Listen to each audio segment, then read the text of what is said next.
What's up, guys? My name is Craig, and welcome to my YouTube channel. This is going to be the first video that I'm making. And my idea here is that I want to create a series where I'm kind of just looking at very interesting positions that I come across in my analysis. Sometimes positions where the computer suggests a move that is unintuitive or that I just don't understand at first, and then try to share those positions, explain those positions in English, because I believe that that's what makes you better at positional chess is kind of thinking about positions during the game in English, in words, in logic, compared to only calculating variations. And we have our first position here, I think on move six or maybe five or six. Really early in the opening, I can just show how we got here. We have a normal Slav, knight f3, knight f6, knight c3. We have the opening position of the Semislav and the queen d3 sideline. D takes c4 here is largely considered the main line, but I actually like this move knight bd7 for black. I think it is the easiest way to equalize due to this next move that we're going to play. And if you want to pause your video now, it would be a very daunting task to try to find the best move on your own. And if you are able to, I would first of all, probably not believe you, but if you really did, I would give you a very big congratulations on finding this move. All right. Um, yeah, one of the things I haven't particularly decided yet is what my target audience is, or more specifically, the skill level of my target audience. But I started thinking about it and I decided I don't really care, honestly.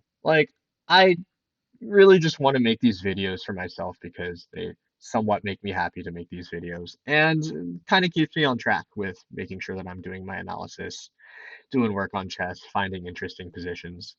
And I don't know, like if you're lower rated and you ask me a question in the comments, I will very likely respond to it and be more than happy to help. So here, actually, the next thing I'm going to do is turn on the engine, which is obviously how I figured out that this move exists. And you will see that the engine points out that the clear best move here is a5. And you might look at this move and be like, what, Craig, girl, like, what the heck, c5? Like, what the frog, frog, is a5 doing? Like, what are we trying to do? What is the point? And I think every time the engine shows you a move like a5, I feel like a lot of us kind of just, or at least like a decade ago or something, when it was sometimes okay to not trust the engine evaluation or the engine move, you would kind of look at engine moves like A5 and be like, okay, like whatever, it's suggesting some garbage again. But I found that it really helps your chess to dig deep and understand moves like A5 because when the engine suggests something, it almost always has a point behind it. And the way we would go about understanding A5, and I'm going to attempt to explain it in this video, and it's going to be kind of a long-winded explanation where I go through a lot of positions on potential positions where we don't play A5, and we finally figure out why A5 makes a lot of sense. Um, the first step would be to ask ourselves the three questions. Now, what are the three questions? The three questions are one, what are the weaknesses in the position? Two, what is my worst place piece? And three, what is my opponent's plan? So I think the first thing is during games when you're playing, it's very easy to answer these questions very superficially. Like, oh, what are my weaknesses? Like, I ain't got no weaknesses. This is the Slav. All of my pawns are secure. Next question. And it's like, okay, for now, that's like a fair-ish answer, but if you answer the questions like that, you're not really going to get anywhere with figuring out what the position demands from you. And we're going to come back to what are the weaknesses in this position once we answer the second question, or I guess the third question, which is what is our opponent's plan? Like, what is White aiming for? How is he planning to get an advantage out of this position? And to do that, like, let's kind of go down a standard line that Black could play here. So something like Bishop d6 is a standard semi-Slav move. Bishop g2, castles, castles. What does White want? So again, let's play a standard move like b6. You know, if we had two, three moves in a row, we'd play bishop b7, c5. All of our pieces would be playing. We're challenging the center. Everything's fine. So in response to b6, white is going to go e4. This is the point. White's threatening e5, so black takes, takes, takes, takes. Suddenly c6 is under attack, and if we go knight f6, queen takes c6, simply wins a pawn, so black goes bishop to b7, rook d1, and something like knight f6, queen c2. And here we can ask ourselves the first question again, what are the weaknesses? Well, black turns out to have a weakness here, this pawn on c6. Something white might want to do in the next move is maybe knight e5, or more importantly, this move c5 to make sure that this pawn stays on c6 with the bishop on b7 behind it. And if white can achieve this move c5, black will be statically worse for a long time. And this is bad news for black and very good news for white. So this is kind of what white is aiming for out of the opening, is to play this move c5 in this type of structure and kind of go after this weak, I guess, setup of pieces, or this passive setup of pieces on black's queen side. Um, Kind of another interesting thing to note here is that black doesn't necessarily have to go b6. Another way to try to get this bishop out on c8 is to take on c4 and play e5. Again, another standard, very typical Slav idea. But this also doesn't solve black's problems. Here's actually another good time if you wanted to pause the video and try to figure out what white's best move is. Um, I know half of you idiots can't think without the board flip properly, or maybe this like completely disrupts your orientation. I don't know. Actually, I'm gonna leave it the way it was. I probably like just made half of you dizzy, but that's funny to me. So yeah, e5, white's a move here. So the autopilot move would be something like rook d1, which is fine. White still is probably somewhat better after this move. It doesn't really give anything away, but it's kind of a move you play without having to think too much or understand the position too much. And so if you think about what white wants here, or how white is going to be better, how he wants to claim the advantage, we realize that we want to play a move, this move e4. And what this does is eventually after we trade on d4, we have this pawn on e4 in the center representing our space advantage with white. And right now, this bishop on c8 is kind of still locked back. This bishop on d6 might be loose in the future for rook d1. Eventually, we want to get this f4 move in if we can. The problem with this immediately is that black concretely here has knight e5, queen e2, bishop g4. And black is getting his pieces out with tempo right now, and the move f3 right here is a blunder because of bishop c5, and black's simply going to win. And so what does that mean? That means here, the best move prophylactically is this move h3, which is actually a really cool move. It's a move that you would not play ever if you did not understand the idea behind it. And the idea, as I've explained, is you want to go this move e4 without being harassed basically by this knight e5 bishop g4 jump. And in addition, let's say a move like queen e7, we go e4 next, e d4, knight d4, knight e5, queen e2. In addition, we're covering this g4 square again from, let's say, knight e4 jumps, which means on the next move, we're ready to expand our center with f4, e5. And you can kind of notice this bishop on c8, despite black having taken on c4 and gone e5, is still kind of just sitting at home with no real good place to go. And here, white is clearly better in this position. So, okay, all that to say, this is what white is aiming for out of the opening. Okay, so what can we do about it? What does that mean? I guess that means, like we saw, our main problem, if we ask ourselves the second or third question, I don't really know which one it was again, but our worst placed piece is our c8 bishop. And our plan will revolve around solving this problem.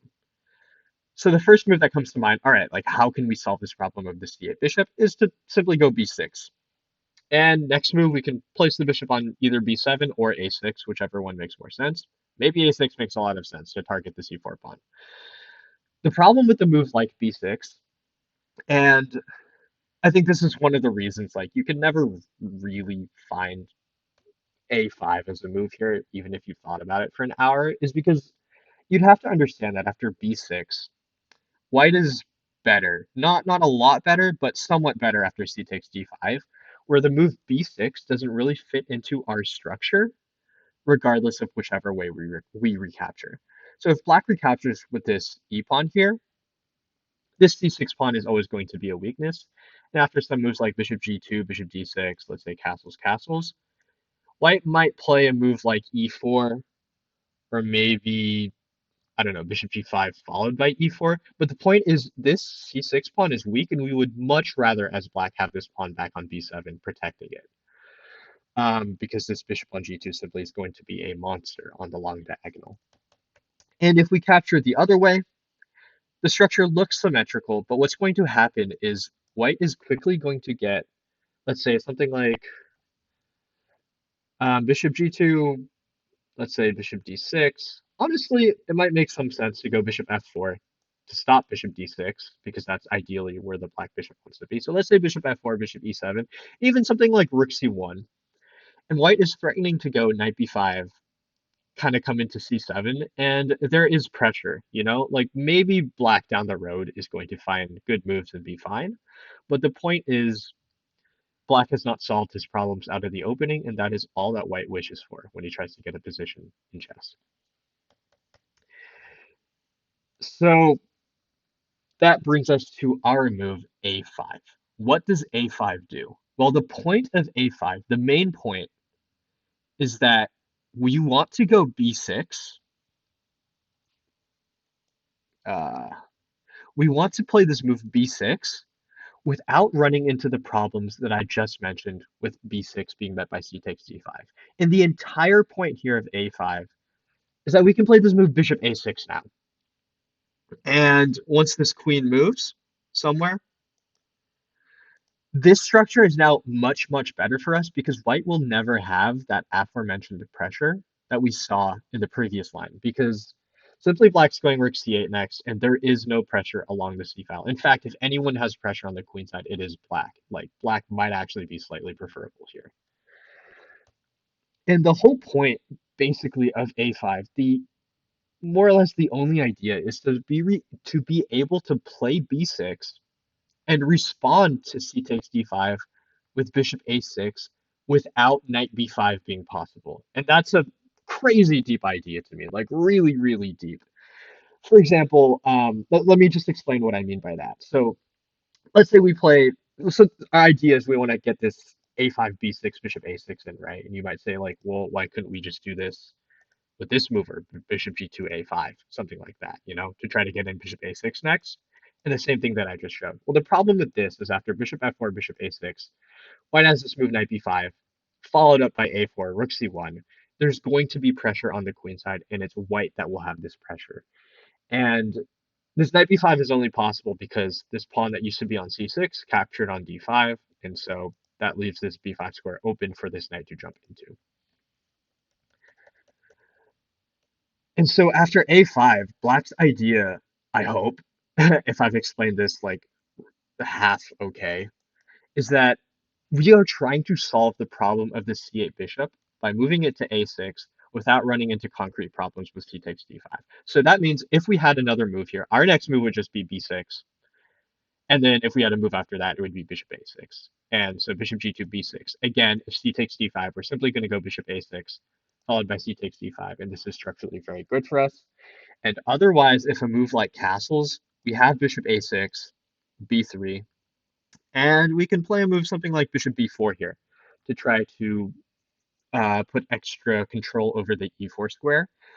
And as compared to the previous positions where I was showing, where white was kind of getting pressure against the c6 pawn, and black didn't particularly have anything going for him other than he was trying to equalize, here black's position is quite dynamic. He's not worse at all. The c4 pawn is a weakness for white, and black kind of isn't getting attacked at all himself. Like, black doesn't particularly have any big weaknesses right now.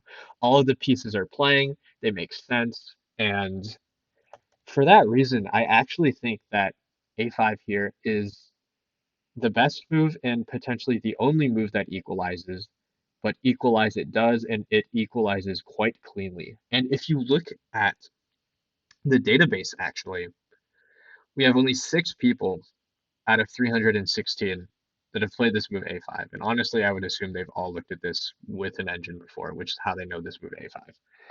But it's kind of crazy because most people do play this move bishop d6. And if you see how white scores here, like white scores very well. Like it's an abysmal opening for black practically.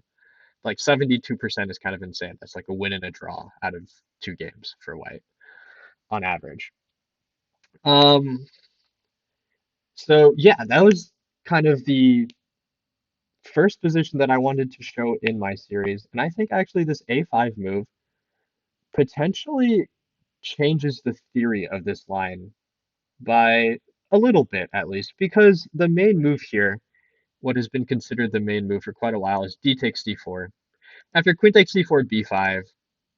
I think it's queen b3. Maybe it's queen d3. No, it's queen b3. a6. Um, Again, like black's actually trying to solve the problem of the c8 bishop here, and he's trying to do it by taking on c4, going b5, and getting in c5.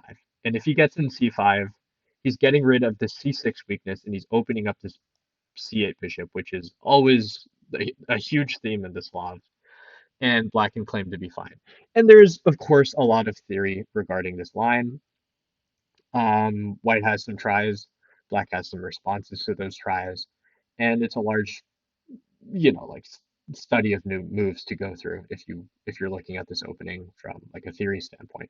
But I think after knight bd7, the equality is actually very simple. There's only 2 moves that white can really play here to try to claim an advantage, and those 2 moves are g3, after which we respond to a5, and really like the variations don't branch off very long here. We kind of just go b6 and bishop a6 on the next move, and we are chilling. And the other move is e4. Oops, yeah, e4 here. But after which black takes everything, plays bishop b4 check with tempo. White should probably block. After something like bishop takes d2, knight takes d2 castles, so many pieces have been traded that black really doesn't have a problem anymore. We're going to go c5 on the next move, trade these center pawns, and eventually this bishop might find a home on either c6 or b7, or honestly, white could consider playing like after c5 and playing e5 in the future and opening this up. The point is that white's space advantage here means much less with 2 pairs of minor pieces traded, and so black here is quite comfortably equal, I would say. So yeah, that is all for this video. A5, just give that one a double exclam, and I will see you guys back here for the next video. Thank you and bye.